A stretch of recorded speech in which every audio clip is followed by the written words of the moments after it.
Olá, seja muito bem-vindo ao nosso podcast Faz Direito. No episódio de hoje, nós vamos estar falando sobre segredos da justiça, a verdade do trabalho do detetive particular no Brasil. Aqui quem fala é Patrick Razzoni, eu estou aqui com a Patrícia. Patrícia Beckenstein. E hoje nós vamos entrevistar o detetive Ferreira, Daniel Ferreira da Fonseca estará conosco. Editor, chama a vinheta aí para nós.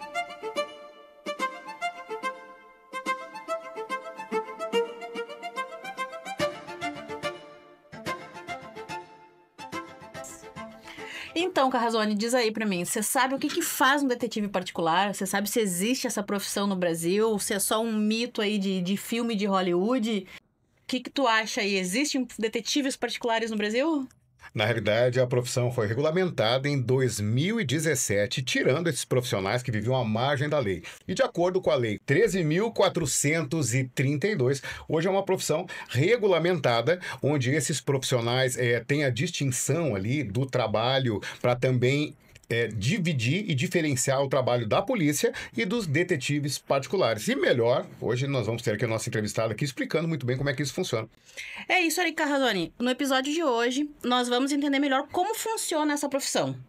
Como essa regulamentação transformou a profissão, quais são os desafios do dia a dia e de que forma esses detetives eles podem contribuir para a sociedade, para o fortalecimento da justiça, tendo um impacto aí do acesso à justiça e da defesa dos direitos. O detetive Ferreira, Daniel Ferreira da Fonseca, ele que já está aí há mais de 20 anos exercendo a profissão, ele que é formado em administração pela Avantes, formado na Uninter, nos cursos de investigação, perícia e uma série de outras formações que ele vai passar para nós aqui no decorrer do nosso podcast, e hoje estudante de Direito da Univale aqui de Itajaí.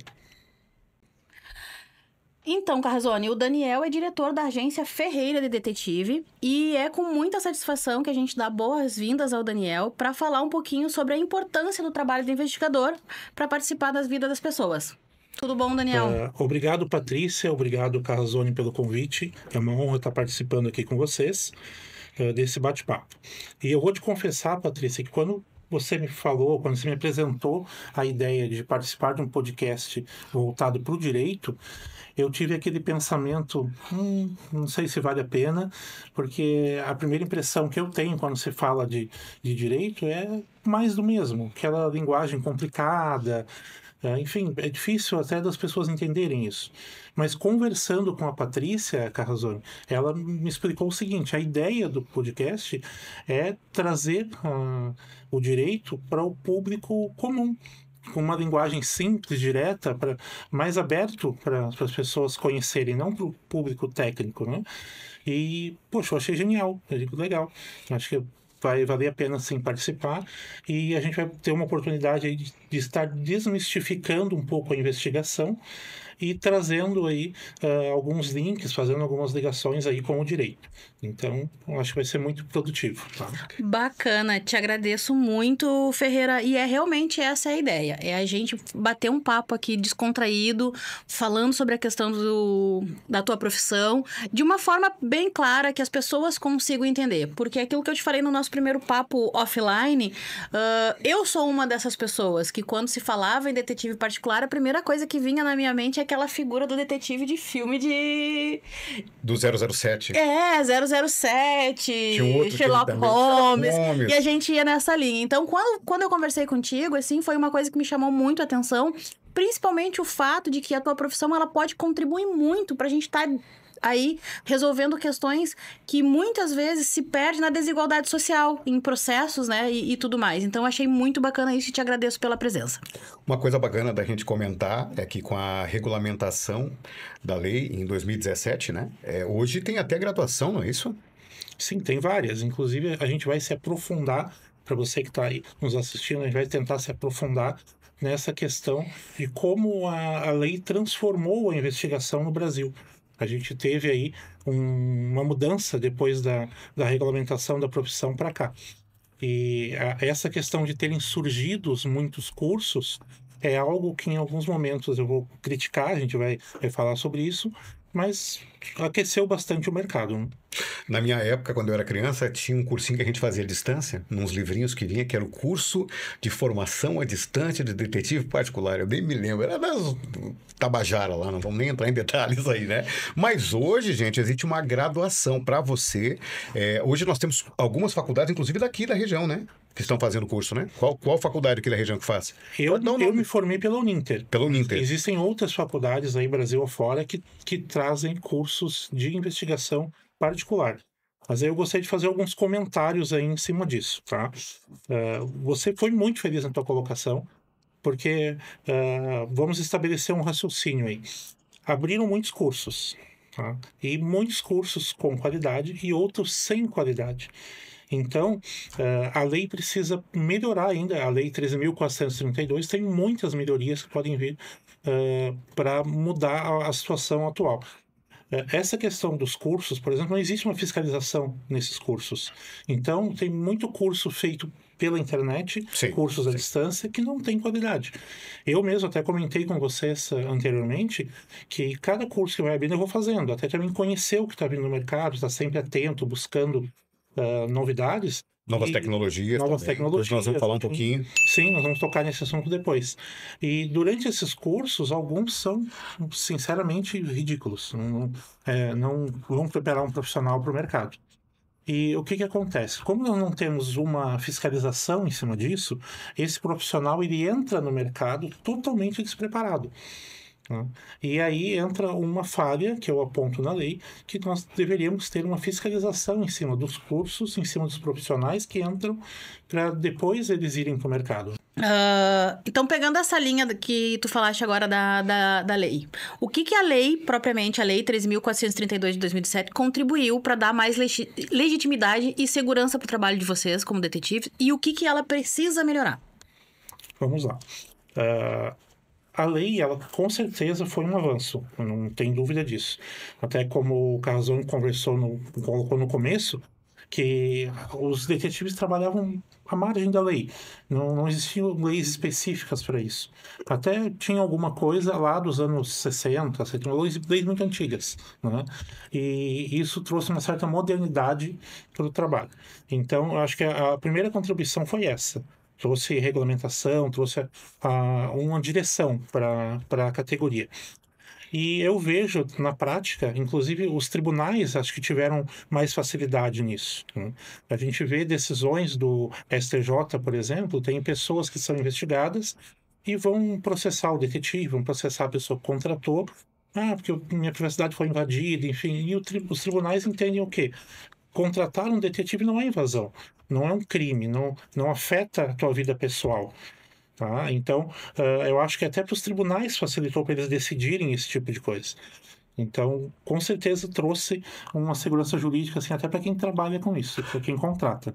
Ferreira, me diz uma coisa, o que distingue, de acordo com a lei também, o que distingue o trabalho da polícia, né, o trabalho investigativo que a polícia faz para o Poder Judiciário, sim, e o trabalho do detetive? A polícia vai investigar a parte de crimes, enfim, né, mas o detetive, na realidade, ele entra em qual parte dessa área? Vamos lá. A polícia, ela tem a função dela como parte do Estado. Eles vão investigar crimes, vão determinar para a justiça quem eles acham que deve ser preso ou não, enfim. O detetive, a princípio, não entra nisso. Tá? A gente faz investigações para interesses particulares. O que também ajuda na produção de provas. Exatamente. Vezes, né? Então, inclusive, essa é uma discussão que eu vou trazer depois aqui durante o nosso bate-papo a respeito da questão de não poder investigar questões criminais. Então, a gente vai falar um pouco sobre isso. Então tá, isso é o que a lei contribuiu, correto? Sim. E no que a gente poderia pensar em, por exemplo, que ainda falta avançar? Porque uma das coisas que a gente conversou até quando a gente teve aqui nosso bate-papo inicial era justamente isso, né? Do que se pode contribuir a longo prazo, o que falta a lei amparar a profissão para que isso seja mais ampliado, até a questão de conhecimento do pessoal, né? Sim. Uma das armadilhas eu já coloquei aqui, e vamos reforçá-la, que é a má formação dos profissionais que entram no mercado. A falta de compromisso deles. Porque a investigação, ela mexe diretamente na vida das pessoas. E se você tem um profissional ali que não é comprometido com a seriedade, com a ética, com o trabalho, eticamente, profissionalmente, fatalmente ele vai te trazer problemas. Tá assistindo muito filme. Exatamente. Se ele acha... Eu sou muito fã do Sherlock Holmes, vamos ver outros filmes legais aí de investigação. 007, Missão Impossível. Poxa, eu sou muito fã. Mas eles não têm nada a ver com a nossa realidade. Com a vida real. Na vida real, aquilo lá é filme. Deixa isso lá. Na vida real, isso é bem diferente. E a gente tem aí detetives que entram no mercado totalmente despreparados e fazem coisas que no fim vai ir contra a necessidade do cliente, pode até prejudicá-lo. Então, eu acho que uma das coisas que a lei falhou gravemente é isso. Inclusive, eu faço parte de um grupo de detetives no Brasil que a gente tenta mudar essa lei. A gente tenta trazer regulamentação para isso. A gente busca semelhante ao vigilante, por exemplo. Já existe um sindicato? Existem várias associações. Existem várias associações, mas nenhuma que seja a central. Sindical. Não existe ainda um órgão fiscalizador, um sindicato específico, né? E, por exemplo, os vigilantes, quando um vigilante vai entrar no mercado, vai entrar numa empresa, ele precisa fazer um curso específico, autorizado pela Polícia Federal, e depois que ele tem essa formação, a Polícia Federal ainda vai aprovar ou não ele ser vigilante. Aí, se ele é aprovado, ele recebe uma autorização para trabalhar. E dentro da vigilância ainda existem outras limiares. Tem transporte de valores, dependendo da área que ele vai trabalhar, também tem outros cursos. Conforme ele vai se formando, ele vai subindo degraus. E quando a gente fala em detetive, quais são as principais atividades que vocês desempenham e o que a lei determina na atuação dessa coleta de informação, né? Porque tem a questão que... Eu lendo, estudando um pouquinho, ele sempre vinha muito clara a questão de coleta de informação não criminal. Então, explica pra gente aí um pouquinho o que são essas atividades, com o que vocês podem trabalhar, o que é essa coleta de dados, até pra gente poder entrar nessa seara que você falaste ali, de o que vocês podem fazer ou não para não infringir na questão de invasão de privacidade e de tudo mais. Para que as provas tenham validade jurídica, no caso. Sim. Bom, vamos lá. A atividade de investigação ela é muito diversa, um leque que ele vai abrindo cada vez mais, tá? Mas as principais são investigação conjugal, que todo mundo conhece, né? Todo mundo tem noção que um detetive trabalha nessa parte de traição, de infidelidade, tá?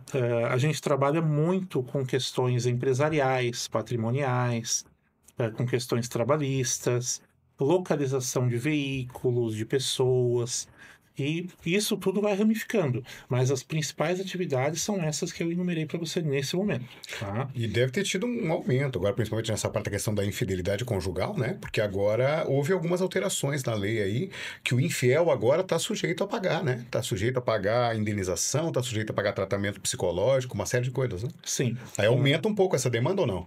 A investigação conjugal, ela sempre foi famosa por causa da questão do escândalo, né? Da briga, enfim. E tá aí uma orientação que eu já dou para o meu cliente quando ele me chama. Então a gente acaba sendo meio psicólogo aí também, quando a gente vai atender. Tem que fazer um curso de terapeuta junto. Exatamente, eu vou buscar uma formação. E o que acontece? O cliente chega para mim, às vezes falando para mim, eu vou lá, eu vou fazer o flagrante, eu vou expor a pessoa, vou expor a traidora ou a traidora, enfim. E eu digo, não faz isso.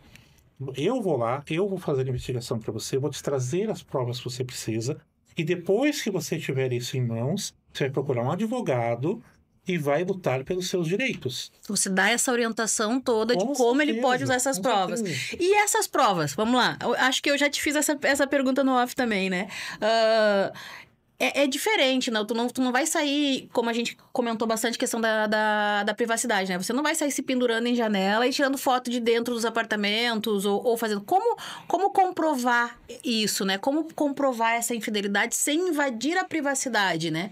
Sim, vamos lá. A investigação, ela precisa respeitar os limites éticos. E isso é muito pessoal também. A ética é muito de cada um. Então, eu vou te passar o meu entendimento. Tá? Eu entendo que eu preciso respeitar o que diz a lei, respeitar a intimidade da pessoa. Então, vamos trazer aí um exemplo. O Carrazone resolveu trair a esposa dele. Eu tá? não, não. Pede um exemplo. A esposa tá aí, hein? Eu vou te investigar. Tá? Namorada. E nessa traição da namorada, a gente vai acompanhar a rotina dele. Aí ele sai de casa com o carro dele, eu tô lá filmando. Ele para num determinado local, a amante entra no carro, e tudo isso eu estou registrando. Aí ele vai para o apartamento dela, ou vai para um motel, alguma coisa nesse sentido. Ele saiu do motel, a gente vai filmar ele saindo do motel. Sim, não vai filmar o ato, né? Não vai ser sem Exatamente. delicadeza, né? A gente não pode entrar dentro Claro. do motel, por exemplo, que aí seria uma quebra de privacidade. Sim. Tá? Mas todo esse contexto que eu te passei até agora, eu posso filmar. Entrada, saída, porque são locais públicos. Se você... Mas e se o casalzinho ali for inteligente? Marco em algum lugar, entro num horário diferente, saio num horário diferente. Já aconteceu casos assim contigo, Já, né? Com certeza. Inclusive, eu tenho um exemplo muito legal para trazer para vocês de um cidadão muito esperto que a cliente me ligou e disse: olha, eu preciso contratar, eu preciso resolver o meu problema, mas eu não acho que você vai conseguir, porque meu marido é esperto. Eu disse para ela: olha, senhora, eu também sou esperto. E a gente tem técnicas para isso, eu vou lhe ajudar. E depois de alguns dias de investigação, a gente entendeu o esquema dele. Ele tinha o escritório dele no centro de uma grande cidade, ele saía do escritório, almoçava e depois do almoço ele ia para um apartamento onde ele entrava a pé, sozinho, ninguém iria desconfiar de nada. E a gente foi observando essa rotina dele e descobrimos que um pouco antes, uma funcionária dele entrava de carro para a lateral do prédio e os dois se encontravam lá dentro. E como comprova isso? A gente alugou um apartamento dentro do mesmo prédio. Então, a partir do momento que eu aluguei um apartamento, ela tem o direito de estar lá dentro. Sim. Aí a gente conseguiu pegar eles, por exemplo, subindo no elevador de mão dada, eles usando as áreas comuns do prédio, eles entrando no mesmo apartamento. Não era tão esperto assim, então. Então, a gente conseguiu provar. Na verdade, não existe o crime perfeito, né? A pessoa se isso. ilude, né? Só nos filmes. Só nos filmes. Nos filmes existe. Sim. E aí eu gostaria de trazer para vocês um raciocínio aí em cima dessa questão não criminal que você colocou na tua pergunta. O texto da Lei 13.432, ele traz uma contradição, porque durante o texto ele diz que a gente só pode investigar, buscar informações de natureza não criminal. Mas em um determinado momento da lei, diz o seguinte, que se o meu cliente me contratar para investigar um crime, eu posso investigar desde que eu tenha autorização do delegado. Sim. E aí já existem casos de que os delegados têm permitido essa investigação? Olha, Patrícia, eu tenho uma decepção muito grande com relação a isso. Eu tive 2 casos em que eu precisei ir até uma delegacia e pedir autorização para trabalhar. Um deles, o delegado pegou meu cartão, pegou o documento que eu tinha feito para apresentar para ele e começou a passar de mão em mão na delegacia e ficaram rindo de mim pelo menos 1 hora, antes dele dizer: não vou assinar isso aqui e me mandar embora. Então, aí entra a falta de respeito, Sim. a falta de credibilidade Da profissão. que ainda existe. Ainda está sendo conquistado. Né? Exatamente. Ainda está sendo conquistado. E isso vem muito desses detetives mal formados, atuação de golpistas, enfim. Então ainda não existe E também o mau caratismo do delegado, né? Com todo respeito, o mau caratismo do delegado, porque ele no mínimo tinha que ter respeito. É um ser humano que está ali, né? Ele é um servidor público. Eu não diria mau caratismo, mas talvez um despreparo. Exatamente. Né? Porque eu acho que, assim, de repente nem ele sabia, né, que qual era a amplitude Ele da não lei. conhecia a lei. Não conhecia a lei, não Nada conhecia a justifica- amplitude. Óbvio que não se justifica, Não se justifica, a falta de né, educação, falta de né? respeito Pelo com a menos pessoa. averiguar o que estava acontecendo ali. Deveria ser um exemplo. Aí, no final das contas, não estou aqui criticando o trabalho da polícia, muito pelo contrário. Eu conheço muitos profissionais sérios na polícia e tenho certeza que esse delegado, por exemplo, é uma minoria. Assim como a gente tem detetives mal preparados, em todas as profissões tem. Né? E então, a princípio, eu nunca fiz um trabalho assim acompanhando A polícia. a polícia, acompanhando o inquérito. Tá? Mas eu já trabalhei em casos que tiveram questões criminais. Eu vou trazer 2 exemplos para vocês que foram eventos que para mim marcaram bastante. Tá? eu fui procurado por uma empresa, que eram 3 sócios, e um dos sócios, ele trabalhava, ele trabalhava como consultor, além disso ele trabalhava vendendo veículos. Ele comprava veículos, arrumava e vendia. E teve um veículo que ele comprou e acabou vendendo para um cidadão, e esse cidadão não pagava e propôs acordo para ele, enfim.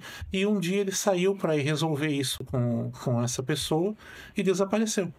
Desapareceu ele, desapareceu o carro, tudo sumiu. E essa empresa me contratou, disse, olha, a família está desesperada, a gente está desesperado, me ajuda. E a gente começou a buscar a localização desse rapaz. Normalmente tem isso, né? Famílias com mais poder aquisitivo têm um certo medo de ser sequestro, de avisar a polícia já de cara, então procura fazer essa investigação paralela, digamos assim. Sim, até porque você chega hoje na delegacia e diz, olha, o fulano desapareceu. A polícia vai olhar, ele saiu e não voltou ainda, 1, 2 dias, eles acham que pode estar fazendo algo errado, daqui a pouco vai aparecer, enfim, até eles darem atenção para isso, às vezes tem um prazo. Dias, né? E quando a família nos procurou, a gente já entrou em ação e a gente percebeu que quando o rapaz saiu do trabalho dele, ele já estava sendo seguido.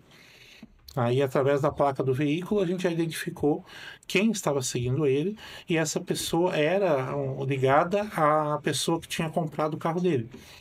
E essa pessoa que tinha comprado o carro dele, diversas passagens criminais, uma pessoa ligada a crime há muitos anos, e em algum momento eles se encontraram numa outra cidade, e dali a gente não conseguiu mais pistas de onde ele tinha ido parar. Aí, com essas informações, eu dei para a família, ó, tem esses indícios aqui. Aí eles voltaram na polícia, e a polícia começou a atuar. E a gente partir das provas que você já tinha adquirido. Exatamente. Aí a polícia começou... Dá uma acelerada naquele processo da polícia de ficar esperando para saber o que aconteceu e tudo mais. Já tinha indícios mais fortes, né? E infelizmente 2 dias depois acharam o carro dele com esse cidadão que estava devendo para ele, e o corpo dele num matagal numa cidade. Que tristeza. Então talvez se tivesse sido mais ágeis poderiam ter evitado o pior, né? Então esse foi um caso muito marcante. E a gente teve um outro caso também que me chamou bastante atenção, e aqui se vocês me permitirem, eu gostaria de fazer um alerta para você que está em casa, como a internet pode ser perigosa para os nossos jovens, para todos, na verdade, tem que tomar muito cuidado. Agora está muito em alta devido ao alerta que o Felca fez, né? Todo mundo está vendo essa questão da adultização, da exposição das pessoas na internet, enfim. E eu acho que esse alerta vem de encontro a isso. Esse caso que eu trabalhei, vou tentar resumir para vocês, um rapaz de mais ou menos 22, 23 anos, ele acompanhava uma menina, um pouco mais nova que ele, na faixa dos 17 anos, pelo TikTok. E ele foi acompanhando a menina, enfim, e conversando com ela pelo TikTok, por um WhatsApp, enfim, e se apaixonou pela menina. E ele veio de São Paulo para uma cidade em Santa Catarina para conhecer. Quantos anos tinha o rapaz? O rapaz, 22, 23. E a menina na faixa dos 17, tá? E ele veio lá de São Paulo para conhecer essa menina numa cidade aqui. Até aí tudo bem, ele chegou, passou alguns dias aqui, a família preocupada dele ter vindo, e ele sempre falando com a família pelo telefone. A menina fazia alguns videozinhos pro TikTok, fazendo brincadeiras com ele, aparecendo ele ali, tudo certo. Depois de alguns dias ele parou de responder o telefone dele, e aquele telefone que a menina conversava com ele, a família chamava, quem respondia era o pai da menina. E disseram para a família que ele tinha feito empréstimos, estava devendo para agiotas, e que a família precisava pagar esses agiotas, senão o menino ia morrer. E uma situação muito estranha, assim. Aí, na hora, a polícia procurou. Uma hora para outra, saiu de namoro para dívida com a agiota. Isso. Loucura total. Então, você já vai ver onde é que isso vai chegar. É muito séria a situação. A família procurou a polícia, lá em São Paulo, e mostrou a situação. Os policiais olharam e disseram, ele é maior de idade, ele foi porque ele quis. Aqui, até agora não vejo nada que caracterize. E a gente tem aqui atrás dele. Né? E a família me procurou. Aí quando a família me procurou, a gente fechou um contrato, comecei a trabalhar no caso. Aí eu já descobri que aquele cidadão, o pai da menina, um monte de passagens criminais também, vários problemas criminais, e entre eles problemas com... me fugiu o nome agora, cárcere privado. Então, eu digo, esse cara é perigoso. Aí a gente começou No caso, o cárcere privado dos Do filhos. rapaz. Não, do rapaz. Não, mas ele, Não, Manteve o rapaz o sob cara- cárcere privado para ele poder dar tinha um uma... antecedente. Ele já tinha esse Já tinha Ele antecedente. tinha um claro. antecedente de cárcere privado.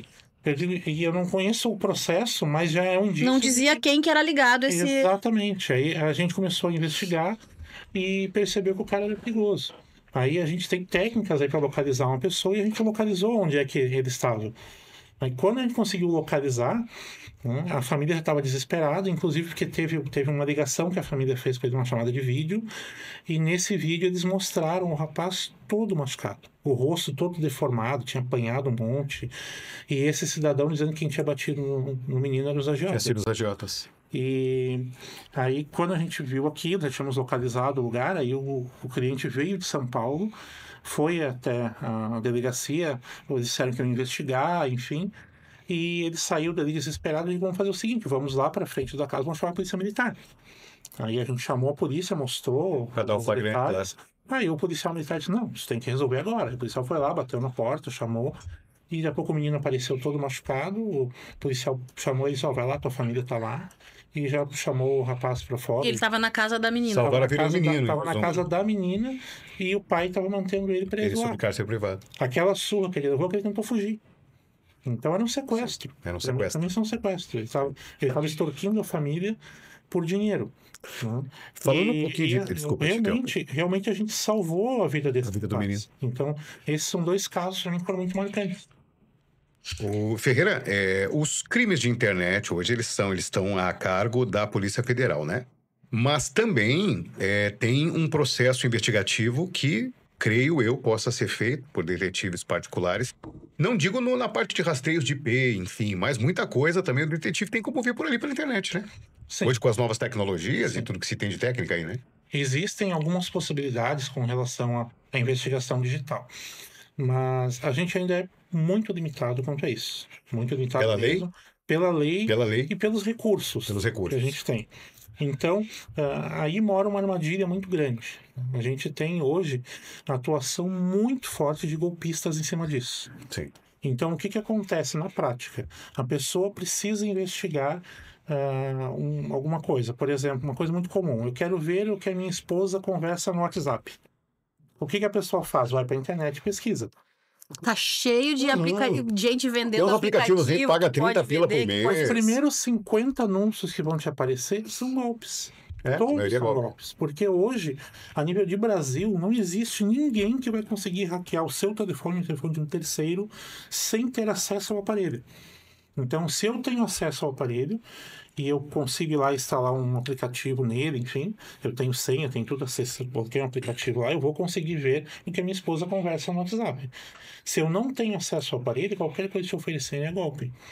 Então, atenção aí pro pessoal que acha que vai pagar pra alguém hackear, ver as conversas e tal, sem nem chegar perto do telefone da pessoa, isso não existe. Não existe. E você quer ver um absurdo muito grande, chega a ser cômico.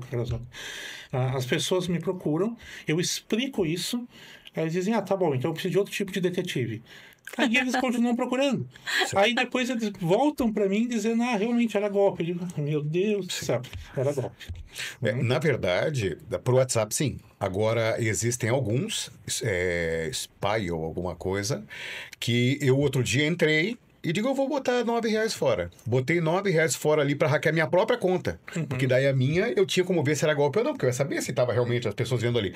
E teve um que funcionou, tá? Entrou, acessou a minha conta do Instagram, acessou minha conta do Instagram e mostrou quem é que tava me stalkeando, mostrou tudo, porque daí eu tinha como conferir. Agora, do WhatsApp, realmente, de fato, eu também andei testando alguns, tá? Também andei testando alguns em algumas épocas da vida, e realmente nenhum funciona. Realmente todos são golpe. Mas do Instagram tem alguns ali que... Mas não é sei porque se tu tinha americano. acesso, você estava usando o próprio Será telefone. que é isso no mesmo aparelho? De repente é. Claro, foi o que o detetive acabou de falar. Foi o que Tem ele que acabou ter de explicar. acesso ao aparelho. Se você pedisse pra outra pessoa fazer isso de outro aparelho, não ia rolar, né?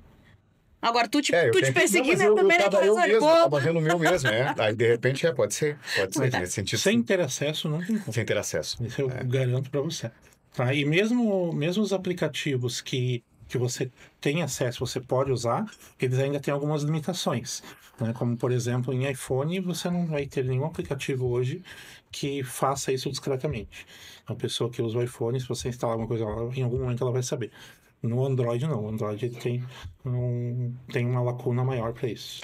Me tira uma dúvida, Ferreira. Olha só, a gente falou então aí, tu citaste alguns casos, né, desde adultério até ali um princípio de sequestro, né?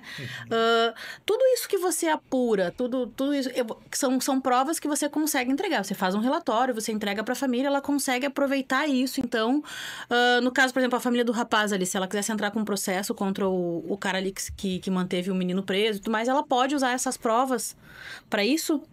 Sim, existe uma linha muito tênue entre você ter uma prova válida judicialmente e inválida. E essa linha, ela está em cima da questão ética, que de você não invadir a privacidade da pessoa. Então, a partir do momento que eu respeito a lei, que eu respeito essa questão de privacidade, a tendência é que lá em juízo a prova seja aceita. Então, vou te trazer alguns exemplos. Digamos, por exemplo, que eu estou investigando o Joãozinho. Aí o Joãozinho está no apartamento dele com a amante e eles ficam na sacada namorando. A sacada eu não consigo ver da rua. Se eu filmar eles Tá ali, público. ele está se expondo, tá tudo certo. Agora, se eu tiver que subir no muro da casa dele para filmar lá dentro, para invadir a privacidade dele, minha prova baixa. Vamos partir então. Mas existem casos, desculpa, que às vezes dependendo, o juiz ele tem uma certa autonomia, né? Então existem casos que às vezes o juiz ele não coloca no processo, mas ele se permite ver a prova. Ele se permite ver. Ele não vai colocar como uma prova válida dentro do processo, mas ele quer saber o que está ali. E aí, claro, que obviamente que lá na decisão, lá na frente, por mais que não esteja válido como prova, mas vai acabar influenciando. Olha, Carlosoni, é curioso essa questão, né? Eu não sou advogado, não tenho nenhuma formação nessa área, mas eu convivo muito no meio jurídico. E esses poucos dias atrás, eu conversando com um advogado, eu falei para ele, olha, você acha que essa prova é válida ou não? E ele disse para mim o seguinte, quem que eu estou defendendo? Você ou a pessoa que foi investigada? Aí eu vou te dar meu parecer. Então, é muito discutível essa questão. Sim. Existem brechas na lei que às vezes o advogado vai se apegar em uma ou outra. E jurisprudência, né? Jurisprudência, enfim, tem toda uma questão assim de interpretação nas leis. Então, fica essa lacuna. Das áreas do direito, queria fazer uma pergunta primeiro? Na verdade, eu ia puxar agora o detetive para uma questão mais social, digamos assim, né? Quando a gente fala em investigação, quando a gente fala em aquisição de provas, se a gente for pensar, por exemplo, em procuradoria e promotoria pública, né? Enquanto alguns casos há essa questão de que pode se pedir investigação, pode se pedir, tem-se uma equipe, né, para investigar, outro não tem. Por exemplo, uma defensoria pública, o defensor público mal e porcamente recebe seu salário, não tem uma equipe, não tem um amparo, né? Pelo que a gente sabe aí. Até a gente comentou isso na nossa primeira conversa, né? Existe um debate, existe alguma coisa sendo feito dentro dessas associações que você falaste que existe da detetive, para que, de repente, a profissão de detetive, ela possa ser vista como uma assessoria jurídica? Sim. O ponto que você tocou é muito importante, Patrícia.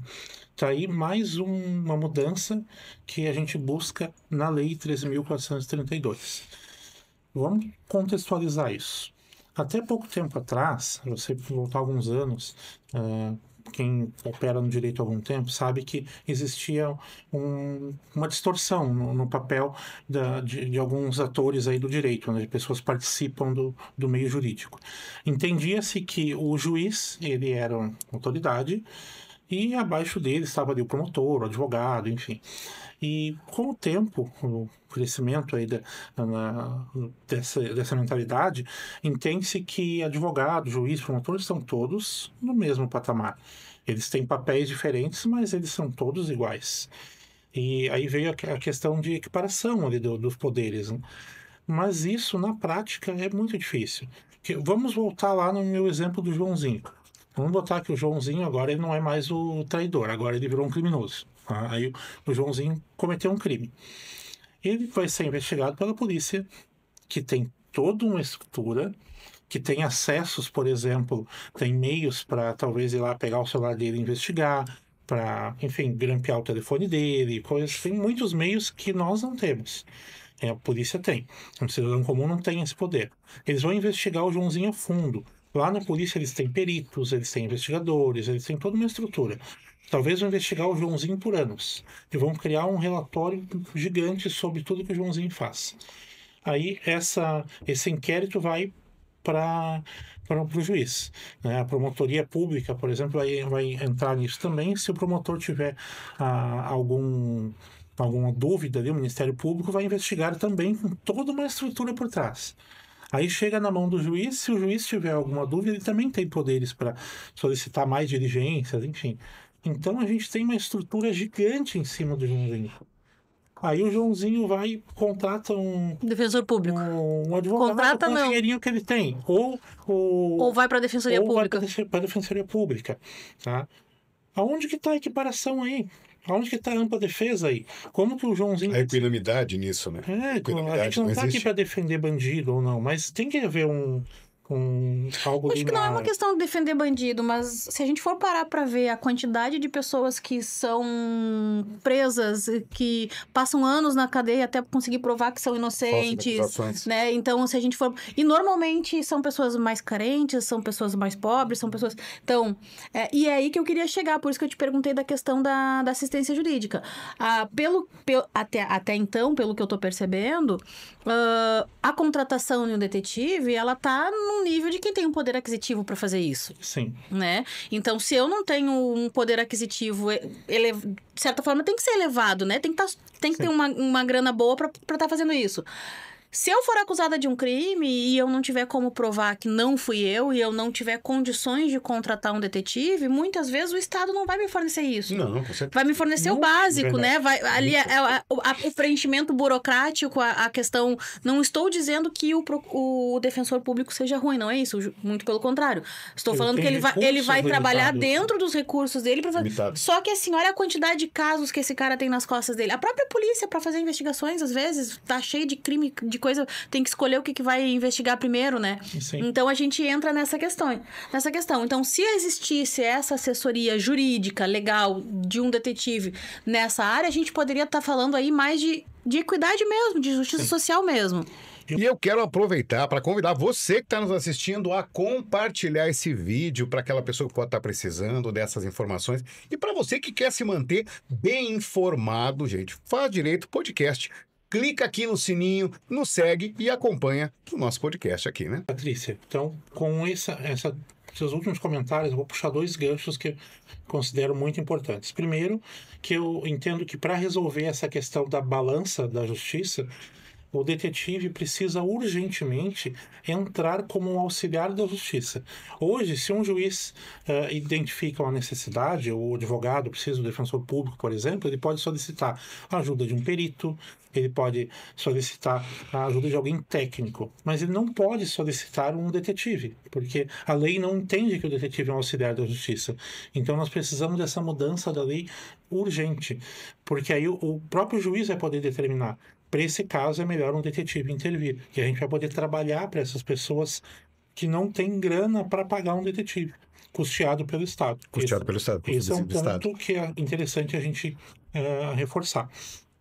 Além disso, eu entendo que o detetive ele pode contribuir muito para o meio judicial, porque a gente traz provas, a gente avalia os casos antes deles irem para a justiça e acaba trazendo soluções extrajudiciais. A gente trabalha muito em casos, como comentei com vocês, casos de família, casos empresariais, trabalhistas. Maria da Penha. Maria da Penha. Hoje em dia tem muita mulher que faz denúncia falsa. Sim, está usando a Maria da Penha para botar o seu ressentimento. Exatamente, ela usa como vingança questões de alienação parental, maus tratos com crianças. E tudo isso, às vezes, a pessoa precisa buscar provas, buscar Tipo, o que acontece? Aí ela vai lá, ela bota a medida protetiva, né? E aí o pai não tem como saber. Por exemplo, vamos dar nesse caso que nós estávamos falando. Aí é onde entra o detetive para conseguir as provas. Sim. A gente teve recentemente um caso, por exemplo, que a mãe colocou a medida protetiva no pai, tirou ele de casa, 2 dias depois ela já estava morando com outro homem e ela andava com esse outro homem, ela bebendo, usando drogas, enfim, com a criança no banco de trás do carro, entende? E o nosso trabalho foi providencial para o pai conseguir reverter essa situação. Sem o nosso trabalho, ele não teria conseguido. Eu fiquei sabendo um outro golpe agora recentemente, aproveitando o gancho bem rapidinho aqui. Eu tenho um conhecido que ele casou com uma mulher com 2, 3 meses. Ele levou a mulher para dentro da casa dele, a mulher acusou de Maria da Penha, ele teve que sair. Ela entrou com medida protetiva, ele conseguiu voltar para casa dele quando ele descobriu que a mulher já tinha ido embora e vendido todos os móveis dele. E a mulher sumiu. Um golpe novo aí na praça, aí, onde o detetive também pode entrar agora, né? Para ajudar e auxiliar nesse tipo Eu de acho caso. que quando a gente fala em golpe, tem aí um leque gigantesco, Muito né? grande. Sim. O nosso tempinho também tá no final, E tem que Ferreira. fazer o sorteio. E a gente ainda tem que fazer o sorteio. Da sexta. Lembrando que a gente tem a participação muito especial da Graça na Mesa, Graça na mesa. né? Aí, @Graça na Mesa, que nos presenteou com uma linda cesta aí para os nossos primeiros seguidores e teve a promoção no nosso Instagram. Eu quero agradecer também o pessoal que compartilhou, que participou da promoção, que botou lá para os outros seguirem, que está alimentando aí para a gente chegar aos nossos 10 milhões de seguidores ainda até o final do dia de hoje, né? Se Deus quiser. 10 milhões de seguidores, né? Meta bem suave. Não, ele é muito modesto, ele é muito modesto. Mas então, assim, pra gente finalizar, Ferreira, como que você enxerga o futuro da profissão no Brasil, né? Considerando avanço tecnológico, demanda de informação rápida, essa questão de que dá para fazer essa integração do trabalho com o detetive, com o sistema jurídico. Como que você enxergaria o futuro da profissão aí? Eu acredito que o futuro é promissor. Nós temos ainda muita coisa para crescer, mas a gente vai chegar onde precisa. Tá? Eu entendo, por exemplo, eu recomendo hoje para qualquer pessoa que vai entrar com um processo judicial, que está passando por um processo judicial, que contrate um detetive. E eu pergunto para vocês sabem quem pensa igual a mim? Quem? Quem? Sabe não? Não sabem? A OAB. Olha aí. Olha aí, que legal. A OAB, em 2018, lançou um provimento 188, que diz o seguinte: advogados, contratem um auxiliar, contratem um perito, contratem um detetive. A OAB está recomendando isso. Olha aí. Porque eles já perceberam que precisa acontecer. Então, esse passo que eu comentei antes, da gente virar daqui a pouco auxiliar da justiça, está caminhando para isso. E isso vai mudar muito essa balança da justiça. Então, E tendo esse respaldo da OAB, eu acho que é muito bacana, né? Porque ninguém melhor do que quem tá ali na linha de frente, né? Seja acusando ou defendendo, para saber da importância disso, né? Não podemos deixar ele embora sem ele nos explicar o que é esse monte de equipamento aqui que ele tem em cima da mesa aqui. Tu não vai embora antes disso. Já vamos chegar ali, vamos ver. Até que o Carlzão já estava brincando com o meu óculos. Eu não quis botar, daqui a pouco o homem não gosta, vai ficar bravo comigo, vai começar a me investigar. Eu disse, sai fora. Vai descobrir que eu tenho dinheiro no colchão escondido. Eu trouxe para vocês aqui algumas questões para a gente falar sobre tecnologia na investigação. Tá? Existem milhares de coisas aí pro mercado afora que a gente pode usar. Eu trouxe, por exemplo, um óculos. Esse óculos aqui nem é tão discreto, mas ele serve como câmera e escuta. Então, escuta também? Escuta, ele grava imagens e áudios. Tá, mas não dá pra perceber. Se tiver no rosto da pessoa, ninguém vai. Só se a pessoa é muito de perto, que parece realmente um óculos mas moderno. Olha só, ele parece aqueles óculos que o pessoal usa pra correr, ó. Foi o que eu pensei. Claro que eu, com esse meu físico, assim, não ia ficar muito legal com esse óculos. Agora, se tu quiser dar uma corridinha na praia, ó, Garazone, já dá pra dar uma disfarçada. Dá pra botar? Claro. Não tem problema? Vou colocar aqui, vamos ver aqui. Bom, gente, ele até que não é desconfortável, é bem tranquilo. E ele filma e capta o áudio também. Exatamente. Olha aí. E ninguém percebe nada. Acho que a Bota pessoa um boné, às vezes que nem mulher tem cabelo comprido lá. Larga o cabelo comprido por cima. Sim. Fica bem discreto, não é? Isso aí ficou muito Missão Impossível. Esse aqui ficou 007, vamos falar sério. Você sabe o que é isso aqui? Uma bateria? Um rastreador. É um rastreador. Um rastreadorzinho. É um rastreadorzinho. E aqui... É com imã? Ele tem um imã. Só que aqui tem uma pegadinha. Eu caí no golpe. Esse rastreador não funciona no Brasil. Olha aí. Então eu tenho que tomar muito cuidado.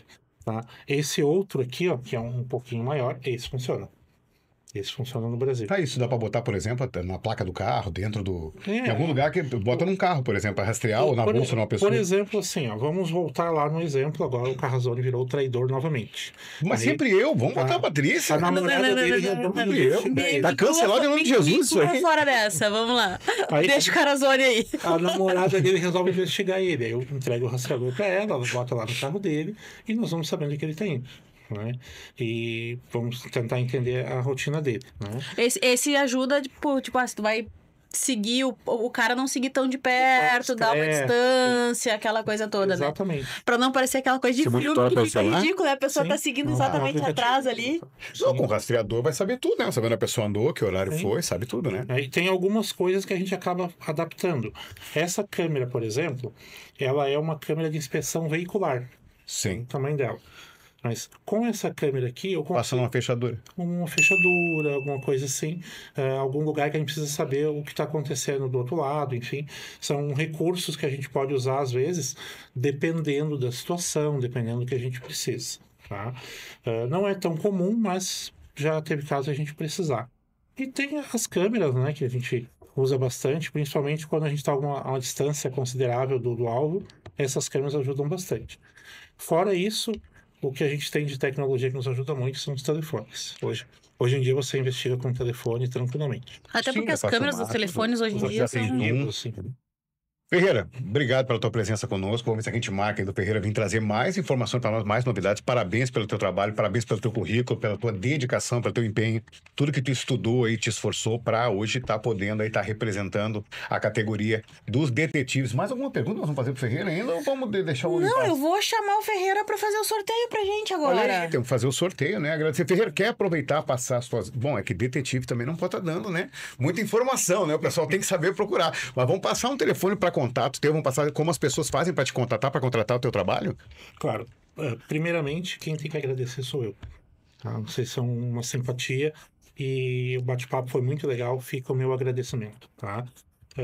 E com relação à história que a gente tem, essa busca pela qualidade, o atendimento dos clientes, eu fico muito feliz quando eu recebo chamadas de clientes que dizem para mim: fulano te indicou. Poxa, isso é satisfatório. Então, que eu consiga trabalhar só por indicação. Coisa boa. Isso É o seria melhor muito cartão bom, de visita, tá? né? Então, muito obrigado pela oportunidade. E para você que está nos assistindo, quiser me procurar, o meu Instagram é @ferreira.detetive. Ferreira.detetive. Telefone eu só atendo pelo WhatsApp 479-9938-8768. Eu já decorei, 479-9938-8768. 8768. Ficou fácil. Eu Isso repito, aí, pro pessoal que vai seguir a gente nas redes aí, que vai estar assistindo, a gente vai colocar ali marcar os arrobas do Ferreira para que o pessoal possa seguir também e dar continuidade aí nesse trabalho. Ferreira, muito obrigada pela participação. Eu acho que, assim, é muito interessante saber o quanto a gente consegue evoluir, a gente já conseguiu evoluir, o quanto a gente ainda tem para evoluir nisso.